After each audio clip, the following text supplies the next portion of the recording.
নমস্কার। আজকে ধনু রাশিকে নিয়ে বলবো, বুধের রাশি পরিবর্তন নিয়ে। বুধ রাশি পরিবর্তন করছে 30 এপ্রিল থেকে 14 মে পর্যন্ত অবস্থান করবে মেষ রাশিতে।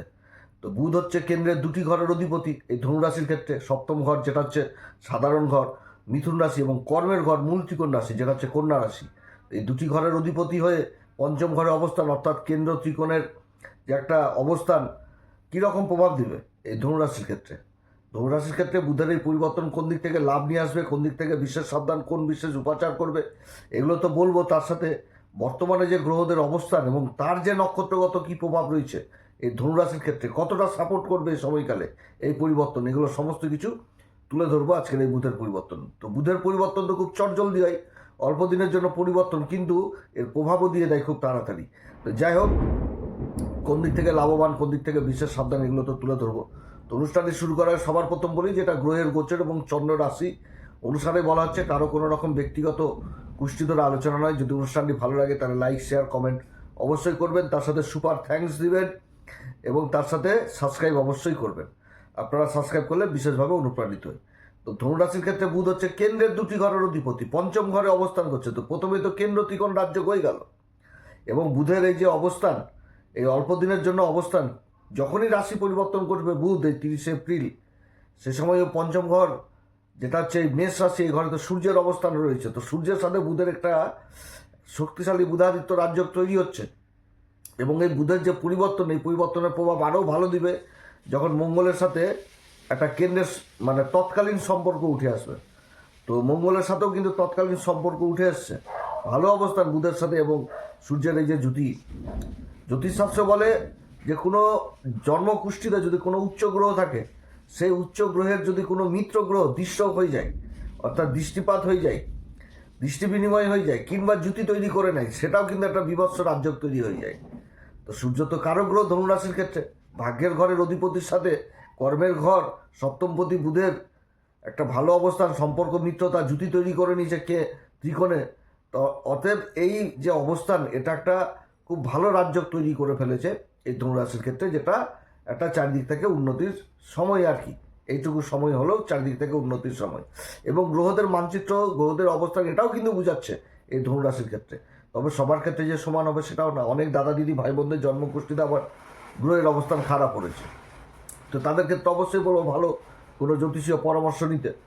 যাই হোক, ধনুরাশির ক্ষেত্রে যে বর্তমানে গ্রহদের অবস্থান, সূর্যের সাথে বুধের বুধাদিত্য যোগ, ভাগ্যের ঘরের অধিপতিই হচ্ছে সূর্য, তার এই যে বুধাদিত্য যোগ এবং তার যে দৃষ্টি প্রভাব পড়ছে কিন্তু সেই লাভের ঘরে, যেটা হচ্ছে তুলা রাশিতে যে প্রভাব পড়ছে। এবং এই সময়কালে দেবগুরু বৃহস্পতির যে অবস্থান রাশির অধিপতি, সেটাও কিন্তু একটা জবরদস্ত খুব ভালো অবস্থা। কারণ দেবগুরু বৃহস্পতির শুভ পঞ্চম দৃষ্টি যে পড়ছে সেই আবার লাভের ঘরে, সেরকম রাশির উপর, সেরকম শনির মূল ত্রিকোণ রাশি কুম্ভ রাশির উপর, এবং কুম্ভ রাশিতে কিন্তু রাহু অবস্থান করছে, খুবই ভালো অবস্থান। এবং তার সাথে এই শনির সাথে আবার দেবগুরু বৃহস্পতি কেন্দ্রেরও সম্পর্ক তৈরি হচ্ছে। ঢাইয়া চলছে এটা ঠিক, কিন্তু ঢাইয়ার প্রভাব সেই জিনিসটা ধনুরাশির কিন্তু এই সময়কালে নাই। কারণ এরকমই একটা তৈরি হয়েছে, লগ্ন কিংবা রাশি অনুসারে শনির সাথে কেন্দ্রের সম্পর্ক, শনি নিজের নক্ষত্রে অবস্থান করছে, চতুর্থ ঘরে ঢাইয়া চলছে। কিন্তু আবার নবাংশে কি হচ্ছে, নবাংশে এই দেবগুরু বৃহস্পতি এই সময়কালে বিষ নবাংশে থাকছে, যেটা হচ্ছে ধনুরাশির ক্ষেত্রে ষষ্ঠ ঘর, আর শনি অবস্থান করছে দ্বাদশ ঘর বৃশ্চিক রাশিতে। তো নবাংশেও কিন্তু দেবগুরু বৃহস্পতির সাথে শনির সমসপ্তম যোগ লেগে বসে রয়েছে। অর্থাৎ এই সময়কাল মানে ধনুরাশির ক্ষেত্রে খুবই ভালো সময়ের একটা ইঙ্গিত, ভালো সময়ের সূচনা, চারিদিক থেকে একটা উন্নতির বন্যা বইবে এই সময়কালে। তো সবার ক্ষেত্রেও যে হবে সেটাও না, আমি কিন্তু সবার প্রথমে বলছি। তো যাই হোক, বুধের এই পরিবর্তন শক্তিশালী একটা বুধাদিত্য যোগ এবং দেবগুরু বৃহস্পতির বর্তমান অবস্থান, এটা কিন্তু একটা ভালো মোড় নিয়ে আসবে এই ধনুরাশির ক্ষেত্রে। তো বুধ এই যে পরিবর্তনটা করছে, এই অল্প দিনের পরিবর্তন, এই সময়ের মধ্যেও তো 3টি নক্ষত্র থাকবে। তো প্রথম যে নক্ষত্রটা পাচ্ছে সেটা কিন্তু কেতুরী নক্ষত্র বা অশ্বিনী নক্ষত্র। আর কেতু এই সময়কালে ধর্মের ঘর, যেটা সিংহ রাশিতে অবস্থান করছে। সিংহ রাশিতে কেতু রাজার রাশিতে অবস্থান, তা আবার ত্রিকোণে নবম ঘরে, ধর্মের ঘরে কেতুর অবস্থান। তো কেতুর এই অবস্থান এবং গুরুবার দৃষ্টি পায় কেতু, তো রাশির উপরেও তো কেতুর একটা ভালো প্রভাব থাকছে এই সময়কালে, কেতুর তো একটা ভালো প্রভাব থাকছে। এবং সেরকম এই সূর্য আর বুধের উপর এই পঞ্চম ঘরেও তো কেতুর প্রভাব থাকছে। কেতু তো ছায়াগ্রহ, তারই নক্ষত্রে অবস্থান করছে বুধ, আবার কেতুও অবস্থান করছে নিজের নক্ষত্র মঘাতে। তো তো অশ্বিনী নক্ষত্রে এই সময়কালে বুধ অবস্থান করবে, সেটা হচ্ছে মে মাসের 6 তারিখ পর্যন্ত। তো অশ্বিনী নক্ষত্র কি ঘোড়া, দুটি ঘোড়া, তো ঘোড়ার যে একটা শক্তি, এগিয়ে যাওয়ার যে প্রবণতা, এটা কিন্তু কর্মক্ষেত্রে এই সময়কালে বিশেষভাবে লক্ষণীয় হবে।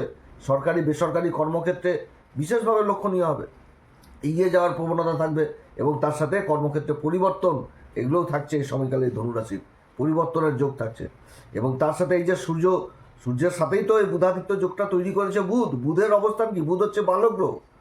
যে রাশিতে অবস্থান করবে সেই রাশিতে যে গ্রহ পড়ে থাকবে সেই গ্রহের বলে বৃদ্ধি করে দেবে, অর্থাৎ সূর্যের বলে বৃদ্ধি করে দেবে। তো অশ্বিনী নক্ষত্র সূর্যেরই তো সেই সন্তান অশ্বিনী কুমার। এই সময়কালে একটা জবরদস্ত প্রভাব পড়বে কর্মক্ষেত্রে, শিক্ষাক্ষেত্রে, অর্থাৎ সন্তানের দিক থেকেও সন্তানের শিক্ষা দীক্ষার প্রতি যে পিতামাতাদের যে একটা দুশ্চিন্তা, সেই দুশ্চিন্তা দূর হবে। সন্তান যে কর্ম করবে সেই কর্মে বিশেষ উন্নতির যোগ রয়েছে এই অশ্বিনী নক্ষত্রে। মানে চারিদিক থেকে একটা উন্নতি, শিক্ষা দীক্ষা, উচ্চশিক্ষা, ভেষজ জাতীয় ট্রিটমেন্ট, চিকিৎসা বিজ্ঞান সেরকম থাকছে, ইঞ্জিনিয়ারিং লেভেল, কোন দিক নাই, ভেষজ থেকে আরম্ভ করে সব পরিবেশবিদ্যা নিয়ে যারা গবেষণা করছেন তাদের জন্য উচ্চশিক্ষা, কারণ কেতু তো নবম ঘরে উচ্চশিক্ষা, এই জিনিসটাকেও বোঝাচ্ছে। অর্থাৎ বিশেষ উন্নতির যোগ রয়েছে এই সময়কালে। তবে এই নক্ষত্রের যেরকম ভালো দিক রয়েছে সেরকম আবার খারাপ দিক রয়েছে, নেগেটিভ প্রভাব রয়েছে। তো নেগেটিভ প্রভাব কি, যে ঘোড়া মানে একটুতেই মানে ঘোড়ার তো একটা গতি রয়েছে, সেই গতিকে গতিরোধ করা, সঠিক দিকে নিয়ে যাওয়া, তার গতিকে যদি ঠিক মতন করে নিয়ে যেতে হয় তাহলে এমনিতেই একটা ক্রোধ, যে দিগো, এগুলো কিন্তু উঠে আসে। অতএব এদিক থেকে কিন্তু সাবধান এই সময়কালে, এবং সূর্য এই নক্ষত্রে থাকছে। অতএব নিজের ক্রোধ, যে দিগো, অহংকার, এগুলো দিক থেকে দূরে থাকতে হবে, তাতে কিন্তু প্রবলেমে পড়তে হবে। খুব ভালো অবস্থান 6 তারিখ পর্যন্ত, তারপরে আবার 7 তারিখ থেকে চলে আসবে হচ্ছে 12 তারিখ পর্যন্ত ভরণী নক্ষত্রে। তো ভরণী নক্ষত্র মানে শুক্রের নক্ষত্র, ভরণী। তো শুক্র আবার এই সময়কালে অবস্থান করছে ওই ষষ্ঠ ঘরে শুক্র থাকবে হচ্ছে 8 তারিখ পর্যন্ত রোহিণী নক্ষত্রে, তারপরে 8 তারিখ থেকে চলে আসবে হচ্ছে 13 তারিখ পর্যন্ত মৃগশিরা নক্ষত্রে, মঙ্গলের নক্ষত্রে। 13 তারিখ থেকে আবার শুক্র রাশি পরিবর্তন করবে। তো রোহিণী আর ওই মৃগশিরা নক্ষত্রে শুক্রের অবস্থান ষষ্ঠ ঘরে, আর তারই নক্ষত্রে বুধ অবস্থান করবে পঞ্চম ঘরে। এইখানেতেও কর্মক্ষেত্রে বিশেষ উন্নতির যোগ থাকছে, বিশেষ উন্নতির যোগ। বিদেশ সংক্রান্ত কাজগুলো যথেষ্ট ভালো হবে এই সময়কালে, আর্থিক দিক যথেষ্ট মজবুত হবে এই সময়কালে, একাধিক উপায়ে ইনকামের রাস্তা তৈরি হবে এই সময়কালে, শত্রুরা যথেষ্ট পিছনে থাকবে, কর্মক্ষেত্রে নিজের প্রতিভা, গুণ, এগুলো যথেষ্ট উঠে আসবে। সোশ্যাল মিডিয়ার সাথে যারা অ্যাক্টিভ রয়েছেন তারা সফলতার দিকে যাবে, চারিদিক থেকে উন্নতি, দায়িত্ব, কর্তব্য, এগুলো যথেষ্ট বৃদ্ধি পাবে এই সময়কালে। এই সময়কালেও কিন্তু ভালো সময়। তবে শুক্র যে সময় ওই নক্ষত্র, যেটা মৃগশিরা নক্ষত্র, এই নক্ষত্রে যে কয়েকদিন থাকবে সেই কয়েকদিন কিছুটা হলেও সাবধান, যে কারোর প্রতি গভীর বিশ্বাস, অন্ধবিশ্বাস, এইগুলো আবার বিশ্বাসঘাতকতা হওয়ার প্রবল সম্ভাবনা থাকবে এইটুকু সময়কাল। অতএব এই সময়কালে অন্ধের মতন কাউকে বিশ্বাস করা যাবে না, কাউকে টাকা পয়সা ধার দেওয়া যাবে না, কারোর দায়িত্বে নেওয়া যাবে না এই সময়কালে। তবে এই সময়কালে আবার খরচাপাতিও যথেষ্ট বৃদ্ধি করাবে, নিজের খাওয়া দাওয়া, সুখ ভোগ, মানে যেগুলো হয় ভৌতিক শোক বৃদ্ধি করাবে এই সময়কালে। তবে এই সময়কালেও যথেষ্ট ভালো হবে এবং উন্নতি এই সময়কালে জবরদস্ত পাবে, জবরদস্ত একটা উন্নতির যোগ এই সময়কালে থাকছে। আর এরপরে যখন চলে আসবে কৃত্তিকা নক্ষত্রে, তো কৃত্তিকা নক্ষত্রে তো 13ই মে চলে আসবে। তো তার মধ্যে আবার মঙ্গলও প্রবেশ করে যাবে, এই পঞ্চম ঘরে মঙ্গল চলে আসবে, নিজের রাশিতে অবস্থান করবে মঙ্গল পঞ্চম ঘরে। তো পঞ্চম ঘরে মঙ্গল থাকা আসা মানে এটা শিক্ষার জায়গাটা খুব ভালো দেখায়। মঙ্গলের পঞ্চম ঘরে উপস্থিত হওয়া মানে কি, যে পঞ্চম ঘরে মঙ্গলের অবস্থান নিজের স্বরাশিতে অবস্থান করছে, অর্থাৎ বিনগুরু জ্ঞান লাভ, মানে এটা খুবই জ্ঞান লাভই হয়, খুবই জ্ঞানী হয় জীবনে। অল্প পরেই এদের মনোযোগ, মানে মন স্থির অন্যরকম থাকে, অল্প পরেই এরা কিন্তু সেই জিনিসটা মুখস্থ ভিতরে কিন্তু করে ফেলে, বিদ্বান হয় এক কথায়। এবং মঙ্গলের এই অবস্থান হয়ে যাওয়া মানে শিক্ষার জায়গাটা খুব উজ্জ্বল হবে। এবং এই সময়কালে তন্ত্র, গভীর বিদ্যা, তারপরে আধ্যাত্মিক জগৎ, তারপর হচ্ছে গবেষণা, রিসার্চ জাতীয় বিদ্যা, এইগুলো কিন্তু যেরকম উঠে আসবে, সেরকম প্রশাসনের দিক থেকে, উচ্চ পদস্থ দিক থেকেও কিন্তু ভালো কর্মক্ষেত্রে উন্নতির যোগ এই সময়কালে থাকবে। এবং কর্মসূত্রে আবার পরিবর্তন কিংবা বিদেশ যাত্রার যোগ থাকবে, কিংবা কর্মলাভের প্রবল সম্ভাবনা এই সময়কালেও থাকছে। সরকারি লেভেলে কর্মগুলো যথেষ্ট ভালো হবে, প্রশাসনিক লেভেলে কর্ম ভালো হবে, সন্তান খেলাধুলা, তারপরে সমস্ত দিক থেকে এগিয়ে থাকবে সন্তান। পড়াশোনার দিক থেকেও এগিয়ে থাকবে, খেলাধুলার দিক থেকেও এগিয়ে থাকবে, পিতার সাথেও সম্পর্ক যথেষ্ট ভালো হবে। মোট কথা বুধের এই অবস্থান সময়কে যেরকম গুরুত্ব দেবে ধনুরাশি, সেরকম সবসময় একটা আত্মবিশ্বাস মনের মধ্যে থাকবে, এগিয়ে যাওয়ার প্রবণতা থাকবে। চারিদিক থেকে কিন্তু একটা উন্নতির যোগ এই সময়কালে থাকছে এবং গ্রহদের অবস্থান, গ্রহদের নক্ষত্রগত অবস্থান এটাই বোঝাচ্ছে। কারণ যে সময়টা তৈরি হচ্ছে সময়ে বেশিরভাগ গ্রহই কিন্তু নিজের নিজের নক্ষত্রে পড়ে থাকবে বা নিজের নিজের রাশিতে পড়ে থাকবে।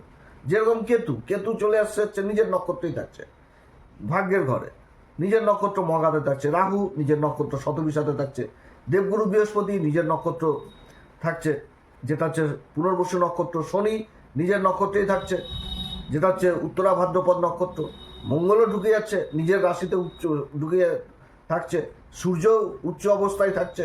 কত সুন্দর অবস্থানগুলো হচ্ছে।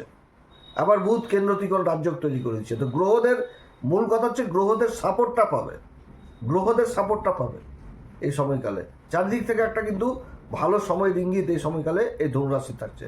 হ্যাঁ, তবে যাদের ক্ষেত্রে এখন গ্রহের অবস্থান খারাপ তাদেরকে তো ভালো অবশ্যই কোনো জ্যোতিষীয় পরামর্শ নিতে হবে যে আপনার কোন নক্ষত্রে জন্ম, সেই নক্ষত্রের প্রভাব কি বলছে, কি হতে পারে, নক্ষত্রকেও তো বুঝতে হবে কি না। তো সেই নক্ষত্রের প্রভাবকে অবশ্যই সামনে রেখে এগিয়ে চলা উচিত। মোট কথা গ্রহদের অবস্থান খুব ভালো প্রত্যেকটা ক্ষেত্রে ভালো। এরপরে যে পরিবর্তনগুলো হবে, যেমন শুক্রের পরিবর্তন, শুক্র আর দেবগুরু বৃহস্পতি জুতি তৈরি হয়ে যাবে, তখন কি হবে তখন বিশেষভাবে আলোচনা করব। অবস্থান যথেষ্ট ভালো, দুই গুরুর সাপোর্ট, কোন দিক থেকে ভালো, কোন দিক থেকে মন্দ, কোন দিকে বিশেষ সাবধান, এগুলো নিয়ে আলোচনা করব। খুব ভালো অবস্থান হতে যাচ্ছে, আগামী দিনেও ভালো অবস্থান হবে। শনিদেবের নক্ষত্র পরিবর্তন রয়েছে, শনিও তো 18 তারিখে আবার নক্ষত্র পরিবর্তন করে নেবে, চলে আসবে হচ্ছে রেবতী নক্ষত্রে, বুধের নক্ষত্র থেকে বুধের মূল ত্রিকোণ রাশি যে কন্যা রাশির উপর দৃষ্টি থাকবে, যেটা কর্মের ঘর, কীরকম প্রভাব দিবে খুবই ভালো, মানে কীরকম হবে সবগুলো তুলে দেবো। তো যাই হোক, আজকে বুধকে নিয়ে আলোচনা করলাম। তবে বুধের পরিবর্তন প্রত্যেকটা নক্ষত্রে ভালো, এবং নক্ষত্রের যে নেগেটিভ প্রভাব সেটাও তুলে ধরলাম। আশা করছি মানে এরকমই প্রভাব একটা দিবে বুধের প্রভাব। তো এই সময়কালে কোন উপাচার করবেন? প্রত্যেকদিন হনুমান চল্লিশা, বজ্রংবাণ, শ্রীরাম পোড়া মন্ত্র সহকারে পাঠ করবেন। তারপরে হচ্ছে গণেশজির আরাধনা করবেন, সূর্যদেবকে অর্ঘ্য দিবেন, পিতামাতাকে অবশ্যই সম্মান করবেন। যে কোনো কাজ করতে গেলে তাদের আশীর্বাদ দিবেন। যারা গুরুর দীক্ষা নেননি অবশ্যই গুরুর দীক্ষা নেবেন, গুরুর সান্নিধ্যে থাকবেন, মন্দির বা কোনো দেবালয়ের সেবাতে নিজেকে নিযুক্ত করবেন, যথেষ্ট ভালো ফল পাবেন। আপনারা সবাই ভালো থাকেন। এরপরে আবার আসবে একটি নতুন পর্ব নিয়ে। যদি অনুষ্ঠান ভালো লাগে তাহলে লাইক, শেয়ার, কমেন্ট, তার সাথে সুপার থ্যাঙ্কস এবং তার সাথে সাবস্ক্রাইব অবশ্যই করবেন। নমস্কার, ধন্যবাদ।